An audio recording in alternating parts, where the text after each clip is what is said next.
அஸ்ஸலாமு அலைக்கும் வரஹ்மத்துல்லாஹி வபரகாத்துஹு. அளவற்ற அருளாளனும் நிகரற்ற அன்புடையனுமாகிய அல்லாஹுவின் திருப்பெயரால் துவங்குகின்றேன். தலைப்பு நோன்பின் மாண்பு தொடரார். அன்பானவர்களே, கண்ணியத்திற்குரியவர்களே, நோன்புகால இரவுகளில் தாம்பத்திய உறவிலே ஈடுபடுவதற்கு அனுமதிக்கக்கூடிய ஒரு வசனத்தை அல்லாஹ் சுப்ஹானஹு வ தஆலா திருமறை குர்ஆனிலே கூறியிருக்கின்றான். வஹில்ல லக்குமுல் லைலத்த சியாமி ரஃபஸு இலா நிசாயிக்கும் ஹுன்ன லிபாசுல் லக்கும் வ அன்தும் லிபாசுல் லஹுன்ன அலிமல்லாஹு அன்னக்கும் குன்தும் தஹ்தனூன அன்ஃபுஸக்கும் ஃபதாப அலைக்கும் வ அஃபா அன்கும் வல்ஆன பாஷிருஹுன்ன وابتغوا ما كتب الله لكم وكلوا واشربوا حتى يتبين لكم الخيط الأبيض من الخيط الأسود من الفجر ثم أتموا الصيام إلى الليل ولا تباشروهن وأنتم عاكفون في المساجد تلك حدود الله فلا تقربوها كذلك يبين الله آياته للناس لعلكم يتقون. நோன்புகால இரவில் நீங்கள் உங்கள் மனைவியருடன் கூடுவது உங்களுக்கு அனுமதிக்கப்பட்டுள்ளது. அவர்கள் உங்களுக்கு ஆடையாகவும் நீங்கள் அவர்களுக்கு ஆடையாகவும் இருக்கின்றீர்கள். நீங்கள் இரகசியமாக தம்மைத்தாமே வஞ்சித்து கொண்டிருந்ததை அல்லாஹ் நன்கறிவான். அவன் உங்கள் மீது இரக்கம் கொண்டு உங்களை மன்னித்தான். எனவே இனி நோன்பு இரவுகளில் உங்கள் மனைவியருடன் கூடி அல்லாஹ் உங்களுக்கு விதித்ததை தேடிக்கொள்ளுங்கள்.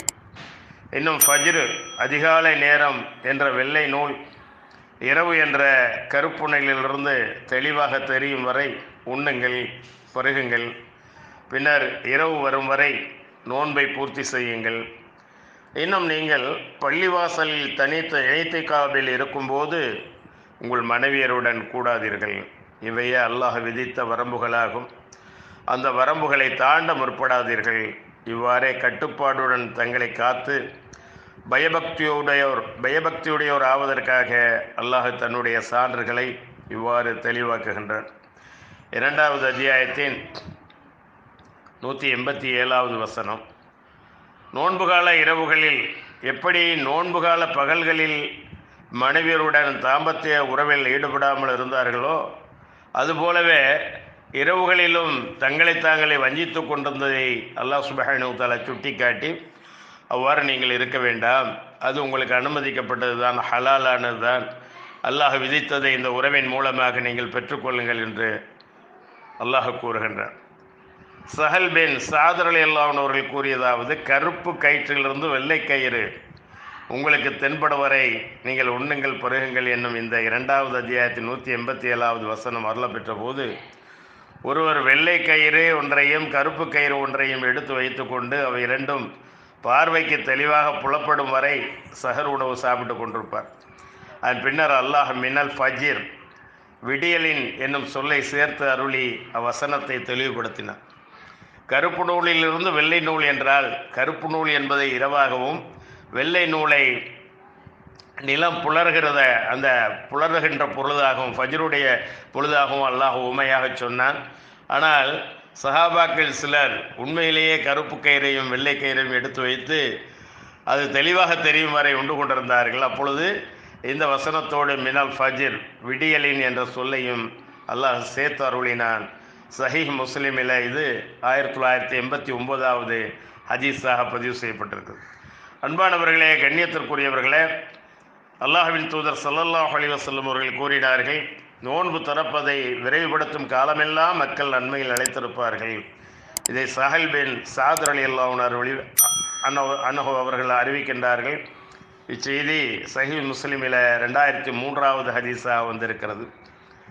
இன்னும் அல்லாஹ் சுப்ஹானஹு வ தஆலா இந்த நோன்பின் மூலமாக நமக்கு இலகுவானதையே நாடுகின்றான், கஷ்டமானதை நாடவில்லை. ஆகவே இந்த நோன்பை நல்ல முறையில் நாம் வைக்க வேண்டும். ஏனென்றால் இஸ்லாத்தின் ஐம்பெரும் கடமைகளில் முக்கியமான கடமையாக இந்த நோன்பு இருக்கிறது. வருடத்திற்கு ஒரு முறை ஒரு மாதம் முழுவதும் நோன்பு நோற்க நாம் கட்டளையிடப்பட்டுள்ளோம். நபி ஸல்லல்லாஹு அலைஹி வஸல்லம் அவர்கள் கூறினார்கள், இஸ்லாம் 5 தூண்களின் மீது நிறுவப்பட்டுள்ளது. அல்லாஹ்வே வழிபட்டு அவன் அல்லாதவற்றை நிராகரிப்பது, லா இலாஹ இல்லல்லாஹ் முஹம்மதுர் ரசூலுல்லாஹ், தொழுகையை கடைப்பிடிப்பது, ஜக்காத் வழங்குவது, இறை இல்லம் காபாவில் ஹஜ் செய்வது, ரமலான் மாதத்தில் நோன்பு நோற்பது ஆகியனவே அந்த 5. இதை அப்துல்லாஹ் பின் உமர் ரலியல்லாஹு அன்ஹு அவர்கள் அறிவிக்கின்றார்கள். இச்செய்தியும் சஹீஹ் முஸ்லிமில் 20வது ஹதீஸாக பதிவு செய்யப்பட்டுள்ளது. அன்பானவர்களே, கண்ணியத்திற்குரியவர்களே, இன்னும் நபி ஸல்லல்லாஹு அலைஹி வஸல்லம் அவர்கள் கூறினார்கள், நோன்பு நோற்றிருக்கும் இந்த செய்தியை அனஸ் இப்னு மாலிக் ரலியல்லாஹு அன்ஹு அவர்கள் அறிவிக்கின்றார்கள். ஒருவர் நபி ஸல்லல்லாஹு அலைஹி வஸல்லம் அவர்களிடம், மறுமை நாள் எப்போது வரும் இறை தூதர் அவர்களே என்று கேட்டார். நபி ஸல்லல்லாஹு அலைஹி வஸல்லம் அவர்கள், அதற்காக என்ன முன் முயற்சி செய்துள்ளாய் என்று கேட்டார்கள். அவர், அதற்காக நான் அதிகமாக தொழுகையையோ நோன்பையோ தான தர்மங்களையோ முன்னேற்பாடாக செய்து வைக்கவில்லை, ஆனால் நான் அல்லாஹுவையும் அவனுடைய தூதரையும் நேசிக்கிறேன் என்றார். நபி ஸல்லல்லாஹு அலைஹி வஸல்லம் அவர்கள், நீ யாரை நேசிக்கிறாயோ அவருடன் மறுமையில் இருப்பாய் என்று கூறினார்கள்.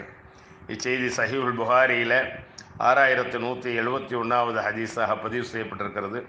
அன்பானவர்களே, கண்ணியத்திற்குரியவர்களே, நோன்பின் மாண்புகள் தொடரும் இன்ஷா அல்லாஹ். வாஹிர் தாவானா அல்ஹம்துலில்லாஹி ரப்பில் ஆலமீன். அஸ்ஸலாமு அலைக்கும் வரஹ்மத்துல்லாஹி வபரகாத்துஹு.